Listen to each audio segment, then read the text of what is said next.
Yes, ഏതായാലും പ്രേക്ഷകരുടെ queries ഒക്കെ തന്നെ അഡ്രസ്സ് ചെയ്യേണ്ട ഒരു സമയമായിട്ടുണ്ട്.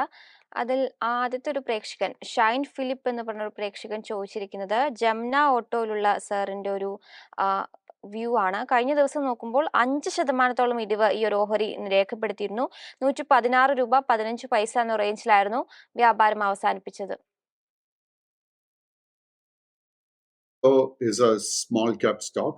സോ ഇത് പ്രേക്ഷകരുടെ അറിവിന് വേണ്ടി വീണ്ടും ഞാൻ ചൂണ്ടിക്കാണിക്കുന്നു. നമ്മളെ മാർക്കറ്റ് വളരെ ബുള്ളിഷ് ആയിരിക്കുന്ന സമയത്ത് എല്ലാ സ്റ്റോക്കുകളും മുന്നേറുന്ന സമയത്ത് സ്മോൾ ആൻഡ് മിഡ് ക്യാപ് സ്റ്റോക്കിൽ ഒത്തിരി മുന്നേറ്റം നമുക്ക് കാണാൻ സാധിക്കും. അതിൽ പലതവണയോ എന്താ സംഭവിക്കുന്നതെന്ന് വെച്ച് കഴിഞ്ഞാൽ ഫൈനാൻഷ്യൽസ് അത്തരം ഒരു മുന്നേറ്റത്തിന് ജസ്റ്റിഫൈ ചെയ്യത്തില്ല. മാർക്കറ്റിലെ കറക്ഷൻ അല്ലെങ്കിൽ ഇടിവ് നടക്കുന്ന സമയത്ത് ഏറ്റവും അധികം ഇടിവ് കിട്ടുന്നത് ഇത്തരം സ്മോൾ ആൻഡ് മിഡ് ക്യാപ് സ്റ്റോക്സിനായിരിക്കും. അൺഫോർച്ചുനേറ്റ്ലി ജംന ഓട്ടോയുടെ കേസിൽ കഴിഞ്ഞ 4-5 സെഷൻസിൽ നമുക്ക് ഹെവി സെല്ലിംഗ് കാണാൻ സാധിക്കുന്നുണ്ട്. സ്റ്റോക്കിന്റെ ഏറ്റവും ഇമ്പോർട്ടന്റ് ആയിട്ടുള്ള ഒരു സപ്പോർട്ട് ഏരിയ 108 രൂപ. 108 രൂപയുടെ സപ്പോർട്ട് ബ്രേക്ക് ചെയ്യപ്പെട്ട് കഴിഞ്ഞാൽ പിന്നീട് നമ്മൾ ഈ സ്റ്റോക്കിൽ ലോങ് പൊസിഷൻസ് ഒന്നും തന്നെ മെയിൻറ്റെയിൻ ചെയ്യരുത്. സ്റ്റോക്കിൽ ഇന്നല്ലെങ്കിൽ നാളെ ഒരു റിക്കവറി നടക്കുന്നുണ്ടെങ്കിൽ നമുക്ക് 3 ടാർഗറ്റ് സോൺസ് ശ്രദ്ധിച്ചിരിക്കാം. ആദ്യത്തെ 120, പിന്നീട് 125, 128. സോ ഈ 3 ലെവൽസിന്റെ അടുത്ത് എത്തുമ്പോഴേക്കും നമ്മുടെ കൈവശം ലോങ് പൊസിഷൻ ഉണ്ടെങ്കിൽ it will be A great level two look for profit taking. ഒപ്പം തന്നെ മറ്റൊരു പ്രേക്ഷകൻ സുഭാഷ് എന്ന് പറഞ്ഞൊരു പ്രേക്ഷകൻ ചോദിച്ചിരിക്കുന്നത് ഹെഗ് ലിമിറ്റഡ്, അതങ്ങനെയാണ് പ്രൊനൗൺസ് ചെയ്യാന്ന് ഞാൻ വിശ്വസിക്കുന്നു, HEG ഹെഗ് ലിമിറ്റഡിലുള്ള സാറിന്റെ ഒരു വ്യൂ ആണ് ചോദിച്ചിരിക്കുന്നത്. കഴിഞ്ഞ ദിവസം 6% ഒരു ഇടിവ് ഈ ഒരു സ്റ്റോക്ക് രേഖപ്പെടുത്തിയിരുന്നു. 1761 രൂപ 50 പൈസ എന്ന റേഞ്ചിലായിരുന്നു വ്യാപാരം അവസാനിപ്പിച്ചിട്ടുണ്ടായിരുന്നത്. സോ ഹെഗിന്റെ കേസ് നോക്കുമ്പോഴേക്കും അഗെയിൻ സെയിം സ്റ്റോറി. കഴിഞ്ഞ ഒരു 4-5 മാസത്തിനിടെ ഈ സ്റ്റോക്കില് ഒത്തിരി ബൈയിങ് ഇൻട്രസ്റ്റ് നമുക്ക് കാണാൻ സാധിച്ചിട്ടുണ്ട്. അതിനെ തുടർന്ന് long and short term trend ബുള്ളിഷായി മാറിയിരുന്നു. But again I consider this as a small cap stock. So ഈ ഹെഗിന്റെ കേസിൽ കഴിഞ്ഞ ആഴ്ചത്തെ ട്രേഡിംഗിൽ സ്റ്റോക്ക് 2000 രൂപ എത്തിയതിനു ശേഷമായിരുന്നു ഈ പ്രോഫിറ്റ് ടേക്കിംഗ് സ്റ്റാർട്ട് ചെയ്തത്. ഈ ഒരു പ്രോഫിറ്റ് ടേക്കിങ്ങിനെ തുടർന്ന് what has happened is short term trend ബെയറിഷായി മാറിക്കൊണ്ടിരിക്കുന്നതാണ് കാണുന്നത്. സ്റ്റോക്കിന്റെ കേസിൽ ഏറ്റവും ഇമ്പോർട്ടന്റ് ആയിട്ട് 2 സപ്പോർട്ട് ഏരിയ, ആദ്യത്തെ 1720 ആൻഡ് രണ്ടാമത്തെ more important support area 1660.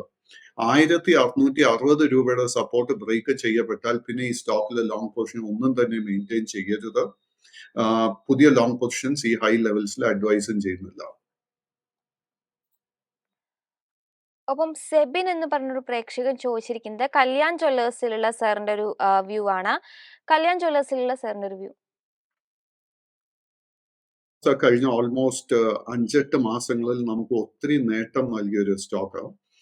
And December മാസത്തില് ജസ്റ്റ് ബിലോ 400, അറൌണ്ട് 390 രൂപ എത്തിയതിനു ശേഷം സ്റ്റോക്കിൽ നമുക്ക് കാണാൻ സാധിക്കുന്ന ഒരു പ്രോഫിറ്റ് ടേക്കിംഗ്. സോ ഈ പ്രോഫിറ്റ് ടേക്കിംഗ് നടക്കുന്ന സമയത്ത് സ്റ്റോക്ക് 310, 320 ഈ ഒരു സപ്പോർട്ട് ലെവൽ ടെസ്റ്റ് ചെയ്തുകൊണ്ടിരിക്കുന്നതാണ് കാണുന്നത്. സ്റ്റോക്കിന്റെ ഏറ്റവും മുഖ്യമായിട്ടൊരു റെസിസ്റ്റൻസ് 382 രൂപ.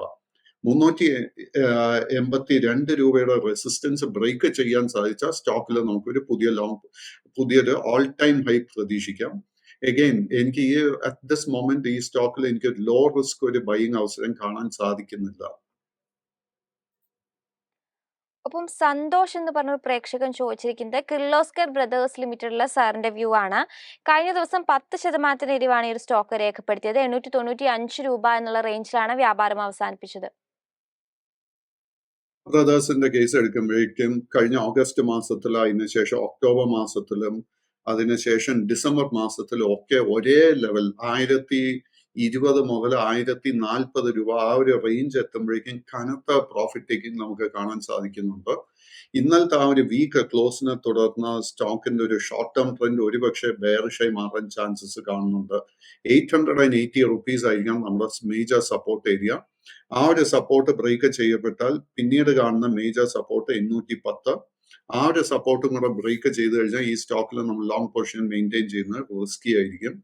ഒരു നല്ലൊരു സ്ട്രാറ്റജി വന്നിട്ട് നമുക്ക് 960, 1040 ഈ റേഞ്ചിലെ പ്രോഫിറ്റ് എടുക്കാൻ സാധിക്കുന്നുണ്ടെങ്കിൽ we should consider taking out the profit. ഒപ്പം പാർത്ഥൻ എന്ന് പറഞ്ഞിട്ടൊരു പ്രേക്ഷകൻ ചോദിച്ചിരിക്കുന്നത് ബർജർ പെയിന്റ്സിലുള്ള സാറിന്റെ വ്യൂ ആണ്. കഴിഞ്ഞ ദിവസം 550 രൂപ 35 പൈസ എന്ന റേഞ്ചിൽ ഒരു ഇടിവിലായിരുന്നു വ്യാപാരം അവസാനിപ്പിച്ചത്. ഓൾമോസ്റ്റ് ഏത് പെയിന്റ് സ്റ്റോക്ക് എടുത്തു കഴിഞ്ഞാലും അതിന്റെ ഒരു short and long term trend നിലവിൽ ബെയറിഷ് ആയിട്ടാണ് കാണുന്നത്. ബർജർ പെയിന്റ്സിന്റെ കേസിലും സെയിം പാറ്റേൺ നമുക്ക് കാണാൻ സാധിക്കുന്നുണ്ട്. ബർജർ പെയിന്റ്സിന്റെ കേസിലും 535 രൂപ is a very major support. ആ ഒരു സപ്പോർട്ട് ബ്രേക്ക് ചെയ്യപ്പെട്ട് കഴിഞ്ഞാൽ പിന്നീട് നമ്മൾ ഈ സ്റ്റോക്കിൽ ലോങ് പൊസിഷൻ ഒന്നും തന്നെ മെയിൻറ്റെയിൻ ചെയ്യരുത്. ബട്ട് ബർജർ പെയിന്റ്സിനെ കുറിച്ച് ചോദിച്ചതുകൊണ്ട് ഏഷ്യൻ പെയിന്റ്സിനെ കുറിച്ച് പെട്ടെന്നൊരു വ്യൂ നൽകാം. ഏഷ്യൻ പെയിന്റ്സിന്റെ കേസിൽ കഴിഞ്ഞ ജൂൺ മാസത്തില് 3560 രൂപ എത്തിയതിനു ശേഷം we are seen continuous selling happening. ആ ഒരു സെല്ലിംഗ് നടക്കുന്ന സമയത്ത് 2910 രൂപയിൽ നല്ല മേജർ സപ്പോർട്ട് ബേസ് ഫോം ചെയ്തിട്ടുണ്ട്. നമ്മൾ ഈ സ്റ്റോക്കിൽ വളരെ ഇമ്പോർട്ടന്റ് ആയിട്ട് we have got to pay a lot of attention. In fact നമ്മളൊരു റിസ്ക് എടുക്കാൻ പ്രിപ്പയർഡ് ആണെങ്കിൽ കറന്റ് ലെവൽസിൽ ഒരു ലോങ് പൊസിഷൻ എടുക്കാൻ ശ്രമിക്കാം.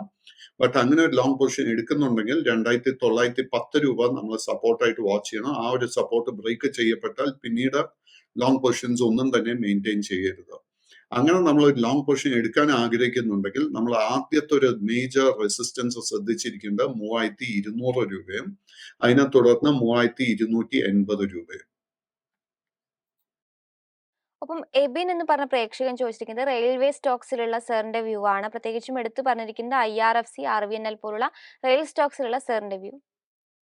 അൺഫോർച്ചുനേറ്റ്ലി റെയിൽവേ സ്റ്റോക്സിലൊക്കെ കഴിഞ്ഞ ഒരു മാസമായിട്ട് നമുക്ക് കനത്ത സെല്ലിംഗ്, കനത്ത പ്രോഫിറ്റ് ബുക്കിംഗ് കാണുന്നുണ്ട്, which I think is a very very healthy sign. കാര്യം ഏത് railway stock, whether it is RVNL, Ircon, IRCTC, IRFC, RailTel മുതലായ ഏത് റെയിൽവേ സ്റ്റോക്കിലും നമ്മൾ കഴിഞ്ഞ 5-8 മാസത്തിൽ ഒത്തിരി മുന്നേറ്റം കണ്ടിരുന്നു. സോ ഒരു profit taking was around the corner. അതാണ് നമ്മൾ കണ്ടുകൊണ്ടിരിക്കുന്നത്. ഇപ്പൊ അറ്റ് ദിസ് മൊമെന്റ് നമ്മൾ ലോ റിസ്ക് ആയിട്ട് റെയിൽവേ സ്റ്റോക്സിൽ ഒരു എൻട്രിയും കാണാൻ സാധിക്കുന്നില്ല. ഇത് റെയിൽവേ സ്റ്റോക്ക് മാത്രമല്ല, ഏത് പബ്ലിക് സെക്ടർ സ്റ്റോക്ക് എടുത്തു കഴിഞ്ഞാൽ ലോ റിസ്കിൽ ഒരു എൻട്രി അവസരം കാണാൻ സാധിക്കുന്നില്ല. നമ്മൾ എന്താ ചെയ്യേണ്ടതെന്ന് വെച്ച് കഴിഞ്ഞാൽ just wait until the stocks settle down. അത് തീർച്ചയായിട്ടും ഏതെങ്കിലും ഒരു ലെവൽ എത്തുമ്പോഴേക്കും അതിലൊരു സ്റ്റെബിലിറ്റി നമുക്ക് കണ്ടു തുടങ്ങും. ആ ഒരു സ്റ്റെബിലിറ്റി കാണുന്ന സമയത്ത് മാത്രമേ നമുക്ക് ലോ റിസ്കിൽ ഒരു പുതിയ എൻട്രി ലഭിക്കാൻ പോകുന്നുള്ളൂ. അപ്പം ഒന്നിലധികം പ്രേക്ഷകർ ചോദിച്ചിരിക്കുന്ന ഒരു സ്റ്റോക്ക് എന്ന് പറയുന്നത് യെസ് ബാങ്ക് ആണ്. യെസ് ബാങ്ക് കഴിഞ്ഞ ദിവസം 9% ഇടിവ് രേഖപ്പെടുത്തിയിരുന്നു. യെസ് ബാങ്കിലുള്ള സാറിന്റെ വ്യൂ എന്താണ്? യെസ് ബാങ്കിന്റെ case is mirroring the movement of the public sector, small public sector banks. അതായത് നമ്മളിപ്പോ Punjab and Sindh bank, central bank of India, bank of Maharashtra മുതലായ ബാങ്കുകളുടെ ഒക്കെ പാറ്റേണും യെസ് ബാങ്കിന്റെ ഒരു പാറ്റേണും കൂടെ സ്റ്റഡി ചെയ്ത് കഴിഞ്ഞാൽ ഒത്തിരി സിമിലാരിറ്റി കാണാൻ സാധിക്കുന്നുണ്ട്. ബട്ട് PSU ബാങ്കിങ് സ്റ്റോക്സിലൊക്കെ കഴിഞ്ഞ 2 സെഷനിൽ കണ്ട അതേ പ്രോഫിറ്റ് ടേക്കിംഗ് പാറ്റേൺ നമുക്ക് യെസ് ബാങ്കിൽ കാണാൻ സാധിക്കുന്നുണ്ട്. അറ്റ് ദിസ് മൊമെന്റ് യെസ് ബാങ്കിൽ ഒരു ലോ റിസ്ക് എൻട്രിയും എനിക്ക് കാണാൻ സാധിക്കുന്നില്ല. സ്റ്റോക്കിന്റെ ഏറ്റവും ഇമ്പോർട്ടന്റ് ആയിട്ട് ഒരു സപ്പോർട്ട് ഏരിയ 25 മുതൽ 26 രൂപയ്ക്ക് അടുത്തായിരിക്കും. നമുക്ക് ഈ കറക്ഷൻ അവസാനിക്കട്ടെ, ആ സമയത്ത് നമുക്ക് പുതിയ എൻട്രി വേണോ വേണ്ടയോ എന്ന് പരിഗണിക്കാം. അപ്പം സംഗീത് എന്ന് പറഞ്ഞിട്ടുള്ള ഒരു പ്രേക്ഷകൻ ചോദിച്ചിരിക്കുന്നത് ഹിന്ദുസ്ഥാൻ പെട്രോളിയത്തിലുള്ള സാറിന്റെ വ്യൂ ആണ്. കഴിഞ്ഞ ദിവസം 1%-ലധികം 2%-അടുത്തൊരു ഇടിവോടുകൂടി 500 രൂപ 30 പൈസ എന്ന റേഞ്ചിലായിരുന്നു വ്യാപാരം അവസാനിപ്പിച്ചത്. ഹിന്ദുസ്ഥാൻ പെട്രോളിയത്തിന്റെ കേസ് എടുക്കുമ്പോഴേക്കും കഴിഞ്ഞ ഒക്ടോബർ മാസത്തിൽ 240 രൂപയായിരുന്നു ഇതിന്റെ ഒരു ബോട്ടം ലെവല്. കഴിഞ്ഞ ആഴ്ചത്തെ ട്രേഡിംഗിൽ 540 രൂപ വരെ ഈ സ്റ്റോക്ക് മുന്നേറിയിരുന്നു without any kind of a correction. So Hindustan Petroleum ആകട്ടെ, ഇന്ത്യൻ ഓയിൽ കോർപ്പറേഷൻ ആകട്ടെ, ഭാരത് പെട്രോളിയം ആകട്ടെ, സെയിം പാറ്റേൺ.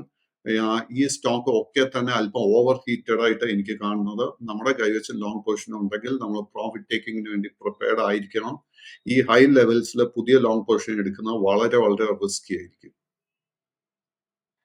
1-2 പ്രേക്ഷകർ ചോദിച്ചിരിക്കുന്ന മറ്റൊരു സ്റ്റോക്ക് എന്ന് പറയുന്നത് ഹാത്വേ കേബിളിലുള്ള സാറിന്റെ വ്യൂ ആണ്. കഴിഞ്ഞ ദിവസത്തിൽ 6% ഒരു നഷ്ടം ഈ ഒരു സ്റ്റോക്ക് രേഖപ്പെടുത്തിയിരുന്നു. 23 രൂപ 50 പൈസ എന്ന റേഞ്ചിലാണ് വ്യാപാരം അവസാനിപ്പിച്ചത്. See, Hathway Cable is a small cap stock, highly speculative stock. ഈ സ്റ്റോക്കിന്റെ കേസ് എടുക്കുമ്പോഴേക്കും കഴിഞ്ഞ ഒക്ടോബർ മാസത്തിൽ 17 രൂപയിൽ ട്രേഡ് ചെയ്തിരുന്ന സ്റ്റോക്ക് കഴിഞ്ഞ ആഴ്ചത്തെ ട്രേഡിംഗിൽ 28 രൂപ വരെ എത്തിയിരുന്നു. സോ ഈ സ്റ്റോക്കിന്റെ എനിക്ക് ഇതിന്റെ ഫൈനാൻഷ്യൽസ് അറിഞ്ഞുകൂടാ. ബട്ട് നമ്മുടെ കൈവശം ഈ പൊസിഷൻ ഉണ്ടെങ്കിൽ നമ്മൾ തീർച്ചയായിട്ടും ഫൈനാൻഷ്യൽസ് സ്റ്റഡി ചെയ്യുക. ഫൈനാൻഷ്യൽസ് അത്ര മികച്ചതല്ലെങ്കിൽ നമ്മൾ തീർച്ചയായിട്ടും ഈ പൊസിഷനെ എക്സിറ്റ് ചെയ്യാൻ നോക്കണം. സ്റ്റോക്കിൽ നമ്മൾ ട്രേഡിംഗ് സ്പെക്കുലേഷന് വേണ്ടി പൊസിഷൻ എടുത്തതായിരുന്നെങ്കിൽ നമ്മൾ 22 രൂപ സപ്പോർട്ടായിട്ട് വാച്ച് ചെയ്യുക. 22ന്റെ സപ്പോർട്ട് ബ്രേക്ക് ചെയ്യപ്പെട്ടാൽ close all long position. At this moment പുതിയ ലോങ് പൊസിഷൻ പൂർണ്ണമായിട്ടും അവോയ്ഡ് ചെയ്യുക. സാറിനെ ഏതായാലും ഫ്രീ ആക്കുന്നതിന് മുൻപ് അവസാനമായിട്ട് ധാരാളം പ്രേക്ഷകർ ചോദിച്ച മറ്റൊരു സ്റ്റോക്ക് കൂടി ചോദിക്കുകയാണ്. ഭാരത് ഇലക്ട്രോണിക്സ്. ഭാരത് ഇലക്ട്രോണിക്സിനെ സംബന്ധിച്ച് 3% ഒരു ഇടിവ് കഴിഞ്ഞ ദിവസം രേഖപ്പെടുത്തിയിട്ടുണ്ടായിരുന്നു. 175 രൂപ റേഞ്ചിലായിരുന്നു വ്യാപാരം അവസാനിപ്പിച്ചത്. പ്രിയ, ഞാൻ കുറച്ചു നേരം മുൻപ് പറഞ്ഞതുപോലെ ഓൾമോസ്റ്റ് ഏത് പബ്ലിക് സെക്ടർ സ്റ്റോക്ക് എടുത്തു കഴിഞ്ഞാലും അതിലൊരു നല്ല കനത്ത പ്രോഫിറ്റ് ടേക്കിംഗ് കാണാൻ സാധിക്കുന്നുണ്ട്. ഒത്തിരി പബ്ലിക് സെക്ടർ സ്റ്റോക്സിൽ നമുക്ക് ഈ കനത്ത പ്രോഫിറ്റ് ടേക്കിങ്ങിനെ തുടർന്ന് ഷോർട്ട് ടേം ട്രെൻഡ് ബെയറിഷായി വഴിമാറുന്നത് കാണുന്നത്. ആൻഡ് ഭാരത് ഇലക്ട്രോണിക്സിന്റെ സ്പെസിഫിക് കേസിലും അതേ ഒരു പാറ്റേൺ എനിക്ക് കാണാൻ സാധിക്കുന്നുണ്ട്. നമ്മുടെ കൈവശം ലോങ് പൊസിഷൻ ഉണ്ടെങ്കിൽ നമ്മൾ ലോങ് പൊസിഷൻ ക്ലോസ് ചെയ്യാൻ ശ്രമിക്കണം. കാര്യം ഈ സ്റ്റോക്കിൽ കറക്ഷൻ നടക്കുന്ന സമയത്ത് കറന്റ് ലെവൽസിൽ നിന്നും 20 മുതൽ 35 രൂപയുടെ നഷ്ടത്തിന് വേണ്ടി നമ്മൾ ഒരുങ്ങിയിരിക്കണം. അങ്ങനെ ഒരു കറക്ഷൻ നടന്നാൽ മാത്രമേ നമുക്ക് സ്റ്റോക്കിൽ ഒരു ലോ റിസ്ക് ആയിട്ട് പുതിയ എൻട്രി അവസരം ലഭിക്കാൻ പോകുന്നുള്ളൂ.